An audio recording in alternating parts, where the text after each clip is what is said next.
नमस्कार दोस्तों, स्वागत है आपका हमारे चैनल एबीएम नर्सिंग में। तो आज का हमारा टॉपिक है nursing care plan for risk of infection. तो चलिए शुरू करते हैं।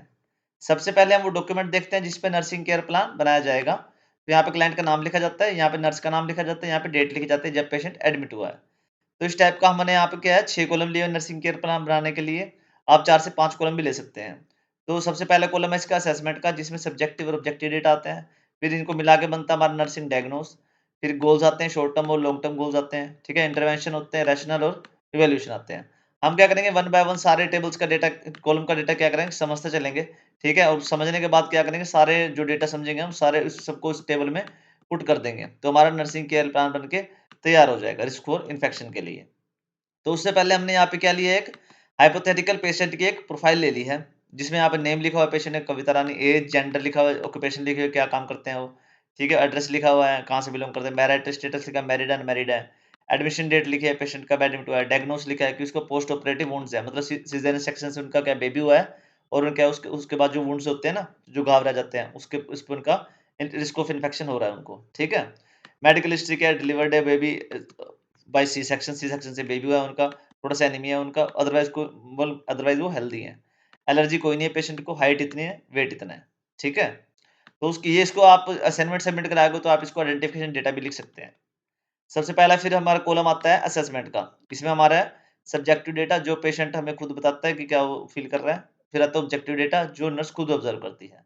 तो पेशेंट बता रहा है कि उसको काफ़ी डिस्कम्फर्ट फ़ील हो रहा है और काफ़ी मतलब जलन सी हो रही है अराउंड द इंसिजन साइट, जहाँ पे ऑपरेशन का कट लगा है ना, वहाँ पे उनको क्या है, डिस्कम्फर्ट हो रहा है और काफ़ी जलन सी हो रही है। और उनको डर लग रहा है कि कहीं उनका जो घाव है ना, वो काफ़ी मतलब इन्फेक्ट ना हो गया हो। फिर आता है हमारा ऑब्जेक्टिव डेटा।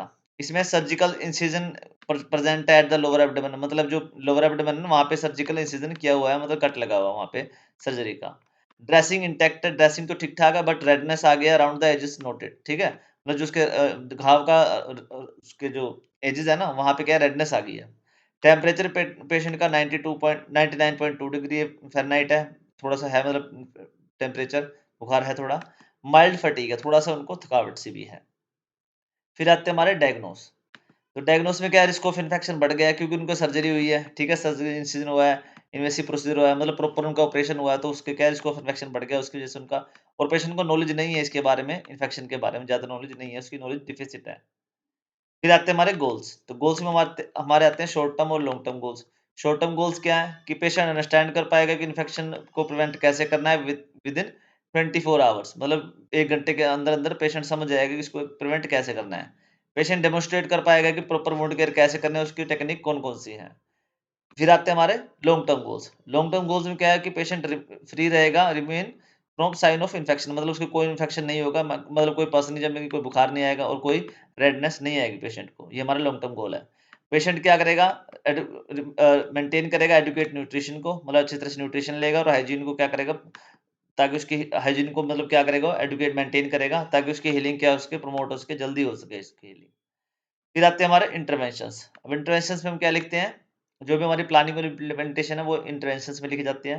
तो मॉनिटर करना है वुंड साइट को, मतलब जहाँ पे घाव है वहाँ पे रेडनेस कितनी है, स्वेलिंग कितनी है, पस, पेन और फॉल आउट है या नहीं है, मतलब गंदी स्मेल आ रही है नहीं आ रही है। एसेस करना वाइटल साइंस को, स्पेशली टेम्परेचर को, क्योंकि टेम्परेचर थोड़ा सा बढ़ा हुआ है उनको, और अर्ली डिटेक्शन ऑफ इन्फेक्शन, मतलब कोई और इन्फेक्शन ना हो रहा हो पेशेंट के।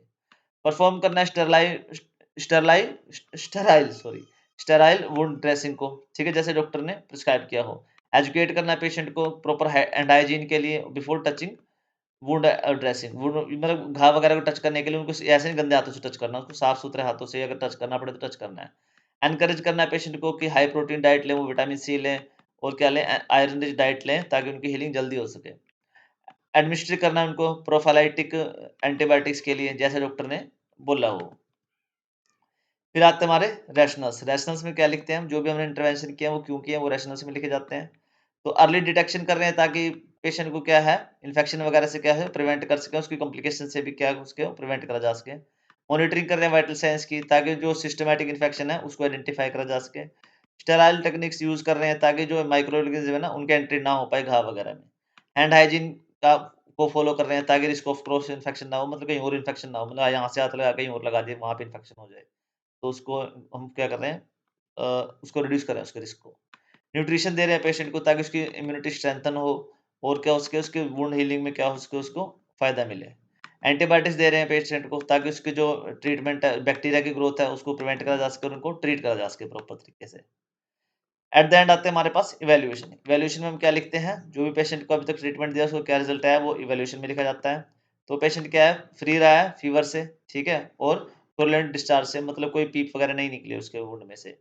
वुंड हील प्रॉपर हो गई है उसकी वुंड हीलिंग, ठीक है, विदाउट एनी कॉम्प्लिकेशन, कोई कॉम्प्लिकेशन नहीं हुई है। पेशेंट क्या है, समझ पा रहा है कि करेक्ट वुंड केयर कैसे करी जाती है और हैंड हाइजीन का कितना ध्यान रखना है। पेशेंट वर्बलाइज कर पा रहा है नॉलेज को कि इन्फेक्शन को प्रिवेंशन कैसे करना है। तो एट द एंड हमने क्या किया है, सारे डेटा को जो भी हमने समझा है इस टेबल में लाके पुट कर दिया है। तो ये हमारा फाइनली नर्सिंग केयर प्लान बनके तैयार हो चुका है, ठीक है, रिस्क फॉर इन्फेक्शन के लिए। अगर आपको किसी को इसकी पीपीटी या पीडीएफ चाहिए तो आप मेरे को कमेंट करके बता सकते हैं। तो ओके बच्चों, thanks for watching, please like share and subscribe ABM nursing. अगर आपको टॉपिक में कोई डाउट है तो प्लीज कमेंट करके पूछें। अगर आपको किसी और टॉपिक पे एनसीपी बनवाना है तो वो भी कमेंट करके आप बोल सकते हैं। थैंक यू बच्चों।